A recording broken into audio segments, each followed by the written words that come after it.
नमस्कार, मैं श्रेया सिंह राठौर और आप देख रहे हैं मनोज तिवारी टॉक शो। जैसा कि आप सबको पता है, स्थानीय निकाय के चुनाव बहुत ही नजदीक आ चुके हैं। हर वार्ड के नेता अपनी अपनी तैयारी में जुट चुके हैं। इसी सिलसिले में आज हमारे साथ हैं प्रयागराज के पूरा मनोहर दास, वार्ड नंबर 91 से। आज हमारे साथ एक कांग्रेस के नेता हैं जिनका नाम है अबुल सलाम जी। आज हम इनसे स्थानीय निकाय चुनाव पे कुछ डिस्कशन करेंगे। हमारे टॉक शो में आपका बहुत बहुत स्वागत है। धन्यवाद आपका। सबसे पहले मैं आपसे ये जानना चाहूंगी कि आप अपने वार्ड पे मुख्य तौर पे क्या क्या समस्याएं देखते हैं? देखिए, अगर यहाँ समस्याओं की बात करें तो यहाँ तो समस्याओं का अंबार है, और जो यहाँ सबसे बड़ी समस्या है वो है सीवर लाइन को लेकर के। जो पूरे वार्ड में कहीं भी इस पूरे 10 साल में कोई नई सीवर लाइन नहीं डाली गई, जबकि इसके लिए हम लोग जब भी महापौर या नगर आयुक्त से बात करते थे और उसकी ऑनलाइन शिकायत किया गया है तो उसको हम लोगों को पेपर के माध्यम से ये जानकारी दी गई पूरे वार्ड में सीवर लाइन डाल दी गई है, जबकि मौके पर कहीं भी एक छोटा सा भी कोई काम नहीं हुआ। कोई 1 फीट की भी पाइपलाइन नई नहीं डाली गई पूरे वार्ड में। अच्छा, हालांकि आपको हम सोशल मीडिया पे काफ़ी ऐसे काम करते हुए देखते हैं, आप अपनी जो भी चीज़ें डालते हैं, तो ये चीज़ अभी प्रेजेंट टाइम के पार्षद को क्यों नहीं दिखाई दे रही है? क्या दिक्कतें आ रही हैं? देखिए, अगर मौजूदा पार्षद की बात करें तो सिर्फ वो चुनाव में पूरे 5 साल कुंभकर्णी नींद सोते हैं और चुनाव में 1 महीने से 15 दिन के लिए बाहर आते हैं, लोगों को बरगलाकर और बहकाकर वोट लेते हैं। लेकिन इस बार ऐसा नहीं होने वाला है, क्योंकि आम जनमानस की जुबान पे ये बात आ चुकी है। क्योंकि जब चुनाव जीतने के बाद जो भी लोग उनके घर जाते हैं तो उनको ये कहकर वापस कर दिया जाता है कि आपने मुझे वोट दिया है, और अगर आपको बहुत परेशानी है तो आप जाके सिविल लाइंस में रहिए, यहाँ रहने की ज़रूरत क्या है। इस तरह का उनका जवाब होता है। अच्छा, अब ये बताइए कि आप हालांकि वैसे तो सोशल मीडिया पे बहुत सारे काम डालते रहते हैं अपने, पर ऐसे आप बताइए कि आपने क्या क्या काम किया अपने क्षेत्र? देखिए, हमारे यहाँ तो जो भी बुनियादी समस्याएं हैं, चाहे वो नगर निगम की से जुड़ी नाली, सीवर, सड़क, पानी, स्ट्रीट लाइट हो, या विद्युत विभाग से जुड़ी कोई समस्याएं हों, खासकर आम गरीब जनमानस के लिए, जैसे अभी पिछले ही दिनों हमने कोटेदारों की कालाबाजारी और राशन घटतौली चोरी जैसी मामलों को लेकर के आंदोलन किया, और उसमें ये निष्कर्ष निकाला गया कि कई कोटेदारों के निलंबन की कार्रवाई हुई, जिसमें हमारे पड़ोस में ही एक कोटेदार को निलंबित किया गया। और इस तरह से आए दिन मेरे द्वारा कोई ना कोई सामाजिक कार्य किया जाता रहा है। आप पिछली बार भी चुनाव लड़े थे, इस बार भी लड़ने जा रहे हैं। क्या लगता है, जनता अपनी गलती में सुधार करेगी इस बार? बिल्कुल सुधार करेगी, और मैं अपने वार्ड की जनता से भी ये कहना चाहूँगा, जो बीत गया उस कल को याद करने से कोई मतलब नहीं। आपको पछताने की ज़रूरत नहीं है, बल्कि आप ये प्रण कर लीजिए, कसम खा लीजिए कि इस बार बदलाव लाना है और ऐसे लोगों को बहिष्कार कर किनारे करना है जो लोग पूरे 5 साल, मैं 5 साल क्षेत्र में डटा रहा। पिछली बार चुनाव हारा, लेकिन पूरे चुनाव हारने के बाद पूरे 5 साल क्षेत्र में जो भी मुझसे बन पड़ा, सामाजिक कार्यों से लेकर आम बुनियादी ज़रूरतों पर काम कर रहा हूं। और जनता से भी यही कहना चाहूँगा, आप ऐसे लोगों को मौका दीजिए ताकि आपके क्षेत्र में बदलाव आए, विकासशील काम हो। और ये बताइए कि मतलब अभी जैसे बहुत सारे स्थानीय मुद्दे होते हैं हर चुनाव को लेके, इस चुनाव को लेके आपके वार्ड से क्या क्या मुद्दे हैं? देखिए, हमारे यहाँ मुद्दे बहुत हैं, लेकिन हमारा जो पहला मुद्दा होगा वो हमारे यहाँ जर्जर जो सीवर लाइन है, डैमेज है पूरी तरह से। पहला सबसे बड़ी समस्या है ये, और दूसरा हमारे यहाँ नाले की सफाई न होने का कारण जल भराव की समस्या रहती है। इन 2 मुद्दों के साथ हम चुनाव मैदान में हैं, और इन्हीं समस्याओं को कामयाबी मिलने के बाद सबसे पहले हल करने का काम करेंगे।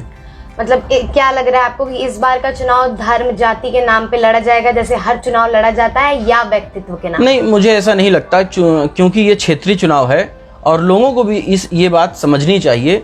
जैसे पिछली बार हमारे यहाँ के जो मौजूदा पार्षद, उन्होंने एक अफवाह दी थी लोगों को बरगलाने की कोशिश की कि अगर आप इधर उधर बटेंगे, मुस्लिम वोटरों को उन्होंने लुभाया कि आप इधर उधर बटेंगे तो बीजेपी जीत जाएगी, जबकि ऐसा हुआ भी नहीं।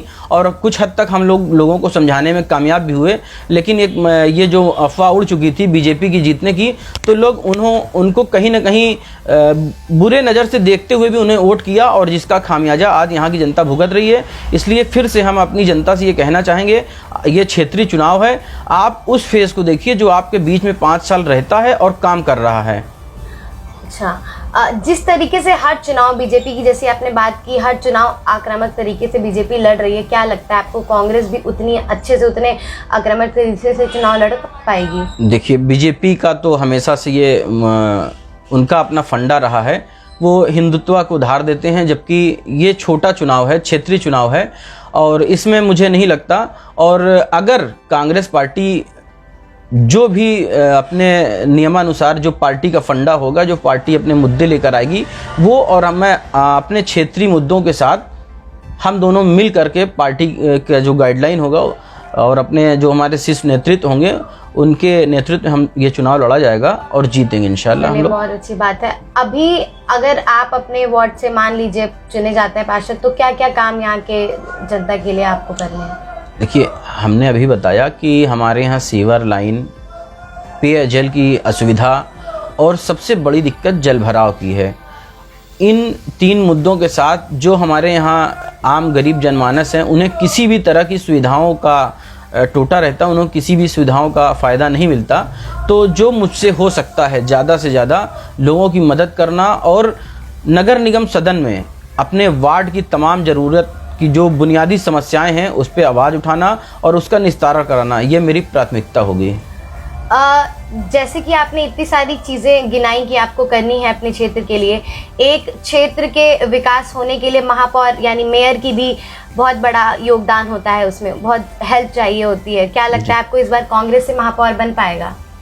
बिल्कुल बनना चाहिए। और अगर आप मौजूदा महापौर की बात करें जी, तो हमें नहीं लगता कि अब वो दोबारा, क्योंकि 2 बार इलाहाबाद की जनता ने उन्हें मौका दिया और उन्हें अपना महापौर चुना, लेकिन दूसरे उनके कार्यकाल में ये देखा गया कि उन्होंने शहर के बहुत सारे ऐसे क्षेत्र हैं जहां या किसी न किसी आधार पे, कहीं व्यक्तिगत तौर पे, कहीं क्षेत्र के तौर पर उन्होंने सौतेला व्यवहार किया है, जिसमें फर्स्ट लाइन पर हमारा खुद का अपना वार्ड है जिसमें बहुत सारे, और ऐसा भी नहीं कि कोई मुस्लिम बाहुल इलाका, बहुत सारे हिंदू एरिए ऐसे हैं हमारे। निहालपुर चरही कहलाती है और पाल यादव कुशवाहा, ये पूरा बेल्ट है। जबकि इधर आप देख लीजिए तो गंदगी का अंबार लगा हुआ है और महापौर ने कभी उधर ना आज तक निरीक्षण किया है, ना उनको हमने कई बार शिकायत करी कि आप उन क्षेत्रों का भ्रमण करिए, जो समस्या है इसका निस्तारण कराइए, लेकिन सिर्फ उन्होंने आश्वासन दिया। क्या रीजन है कि इतनी सारी पावर होने के बाद उनको जो महापौर को मिलनी चाहिए, उनके पास उनकी जिम्मेदारियां वो नहीं निभा पा रही हैं अपनी? देखिए, कहीं ना कहीं तो ये बात निकल के आती है कि इसमें उनकी बड़ी लापरवाही है। अगर उन्हें किसी क्षेत्र से अगर कोई मैसेज नहीं मिल पा रहा, लेकिन अगर उस क्षेत्र के लोग पहुंचकर लिखित में और मौखिक तौर पर उनको अपनी बात बता रहे हैं, तो तब उन्हें आश्वासन जो उन्होंने दिया है, आश्वासन देने के साथ समय निकालकर उन क्षेत्रों का भ्रमण करना चाहिए था और लोगों की समस्याओं का निस्तारण करना चाहिए था, जो उन्होंने नहीं किया। इस बार के चुनाव में मतलब काफी वार्ड नए भी जुड़े हुए हैं, तो मतलब इस बार के चुनाव में आप किसको चुनौती मानते हैं, बीजेपी को या सपा को, बसपा? देखिए, हमारे यहाँ बीजेपी का तो कोई, बीजेपी की तरफ से तो एकदम कह सकते हैं कि तय है कि ध्रुवीकरण तो हो सकता है, तो क्या लगता है कि वो बीजेपी पार्टी ऐसा कर सकती है, लेकिन जो हमारे यहाँ का माहौल है वो बीजेपी कहीं से कहीं दूर तक लड़ाई में नहीं है, ना पिछली बार थी। लेकिन हमारे जो मौजूदा पार्षद हैं, अभी चुनाव जीती है सर बीजेपी चुनाव जीती है, लेकिन जो ये क्षेत्रीय चुनाव है, इस वार्ड की मैं बात कर रहा हूँ, यहाँ बीजेपी का कोई ऐसा माहौल नहीं है। लेकिन हमारे जो मौजूदा पार्षद है वो बीजेपी को ही हवा बना करके चुनाव जीतते आ रहे हैं, जो इस बार अपने मकसद में वो कामयाब नहीं होने वाले हैं। और मैं अपने लोगों से भी कहूँगा, क्योंकि उसी तरह जिस तरह से हमारे साथ हिंदू वोटर है, मुस्लिम वोटर है, उसी तरह हमारे साथ हिंदू वोटर भी जुड़ चुका है और हमें हिंदू मुस्लिम सभी का मिला जुला वोट मिलेगा। हमने 5 साल काम किया, उसी बेस पे हमने तैयारी करी है। दूसरी बार चुनाव मैदान में हूँ और लोगों से अपने लिए वोट करने की अपील कर रहा हूँ। उम्मीद है लोग हमारे साथ आएंगे। यहाँ पे रुकते हैं एक छोटे से ब्रेक के लिए। ब्रेक के बाद अब्दुल सलाम जी से बातचीत का सिलसिला आगे बढ़ाएंगे।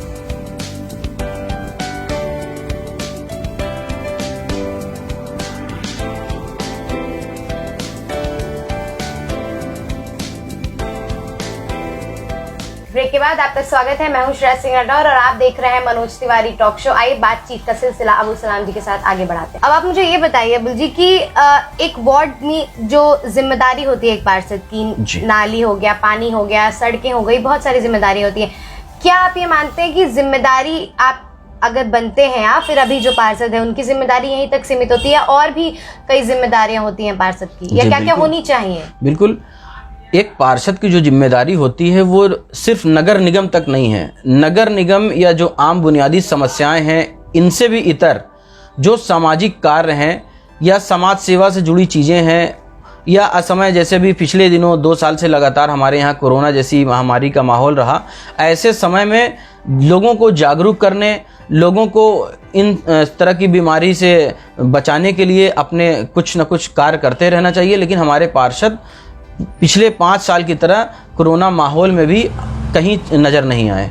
तो पार्षद की जिम्मेदारी होती है वो लोगों के बीच में रहें, उनकी समस्याओं पर काम करें। अगर आप बात करें कि आपके इस क्षेत्र की, तो आपने जैसे बताया कि कई सारी समस्याएं थी, कई सारी चीज़ें थी और आप भी काफ़ी सोशल मीडिया पे काम किए हैं, तो क्या कुछ ऐसे काम हैं जो उन्होंने कुछ काम कराए हो? कुछ तो ऐसा होगा जो अभी के पार्षद ने कुछ तो काम कराए हो। देखिए, ये तो आप जिस समय फील्ड में निकलिए तो जनता इस बात का जवाब देगी, और चुनाव में इस बार इनका जनता इसी वोट के बदले में जवाब देगी, अपने वोट के रूप में, कि इन्होंने पूरे 5 साल और 5 साल से पहले, अगर हमारे चुनाव लड़ने से पहले इनके कार्यकाल को देखा जाए तो उन्होंने कुछ भी नहीं किया। ये सिर्फ चुनाव के दौरान आते हैं और चुनाव जीतकर घर बैठ जाते हैं। जैसे कि मैंने आपको बताया कि बहुत सारे क्षेत्र अभी जुड़े हुए हैं जी नए, तो ये इन क्षेत्रों के जुड़ने के बाद काफ़ी जिम्मेदारियां बढ़ जाती हैं। जैसे बता सकते हैं क्या क्या? देखिए, जो समस्याएं यहाँ हैं वही समस्याएं जो नया एरिया हमारा जुड़ा हुआ है। बगल के एक पार्षद हुआ करते थे। क्षेत्र ऐसे हैं जहाँ पे बेसिक सुविधाएं भी अभी नहीं है, ग्रामीण क्षेत्र हैं। नहीं, हमारा जो वार्ड है, ये वार्ड पूरा मनोहरदास, इसमें अभी कोई ग्रामीण एरिया नहीं जुड़ा है, क्योंकि इसके बाद भी 3-4 वार्ड और साइड में है जो बक्सी मोड़ा और इधर यमुना नदी की तरफ बढ़ते हैं। तो अभी हमारे वार्ड में कोई भी ग्रामीण एरिया नहीं जुड़ा है, हम शहर के बीच में हैं। तो जो ग्रामीण एरिया जुड़ा होगा वहाँ के पार्षद की जिम्मेदारी होगी वो अपने क्षेत्रों को देखें। चलिए, मेयर की बात करें तो कांग्रेस से कई मजबूत दावेदार इस वक्त बने हुए हैं। आपको क्या लगता है कि कांग्रेस से सबसे मजबूत दावेदार मेयर के लिए कौन होगा? देखिए, बहुत से चेहरे हैं हमारे यहाँ। अगर आप कांग्रेस की बात करें तो उसमें कई ऐसे चेहरे हैं, और जिसमें पिछले दिनों एक मिश्रा जी थे, वो चुनाव लड़े और उनका रिजल्ट भी बहुत अच्छा आया, लेकिन कुछ कारणों से कुछ कमी रह गई, उसमें उन्होंने चुनाव फाइनल नहीं कर पाए। और पार्टी नेतृत्व जो भी हम लोगों को अपना प्रत्याशी देती है, हम ऐसे प्रत्याशी के साथ रहेंगे। कांग्रेस पार्टी का जो प्रत्याशी होगा हम लोग उसके साथ मिलकर चुनाव लड़ेंगे। चलिए, मतलब क्या आपको लगता है कि इस बार टिकट किसको मिले कांग्रेस से? अब देखिए, हमने तो नाम कई गए हैं और लगातार आवेदन भी हो रहे हैं जी। पार्टी जिसको फाइनल कर देती है, हम लोग ऐसे लोगों के साथ रहेंगे, क्योंकि व्यक्तिगत तो अपना मामला जिसके साथ है, पार्टी जिसको प्रत्याशी के रूप में फील्ड में लाएगी, हम ऐसे लोगों के साथ मिलकर काम करेंगे। चलिए, आखिर में आप अपनी वार्ड की जनता को क्या संदेश देना चाहते हैं? मैं अपने वार्ड की जनता को बस यही संदेश देना चाहते हैं कि आप इस बार, आपके सामने 2 तरह की चुनौती है। आप मौजूदा पार्षद से छुटकारा चाहते हैं तो नए पार्षद जो आ रहे हैं आपके बीच में, ऐसे लोगों में अपना वोट ना खराब करें। जो 5 साल आपके बीच रहा, आपका अब्दुल सलाम, आपका बेटा, भाई या जो भी समझें, आप ऐसे व्यक्ति को अपना मौका दें और अपना कीमती वोट देकर कामयाब बनाते हुए नगर निगम सदन में अपनी आवाज़, अपनी समस्याओं पर अपने निस्तारण के लिए हमें नगर निगम सदन पहुंचाने का काम करें। बहुत बहुत धन्यवाद। हमारे टॉक शो में आने के लिए आपका बहुत बहुत शुक्रिया। जैसे कि आपने देखा, आज हमारे साथ थे अबुल सलाम जी, जिन्होंने बताया कि अपने वोट का इस्तेमाल कितने अच्छे से आप करें। अपनी वार्ड की बहुत सारी समस्याएं गिनाई उन्होंने, यहाँ इस वार्ड के लिए क्या क्या काम किया है वो गिनाया, और अगर वो आगे पार्षद बनते हैं तो उन्होंने बहुत सारे वादे हैं जो जनता से किए हैं। देखते हैं इस बार का रुख किधर होगा जनता का। देखते रहिए मनोज तिवारी टॉक शो। मैं हूँ श्रेया सिंह राठौर।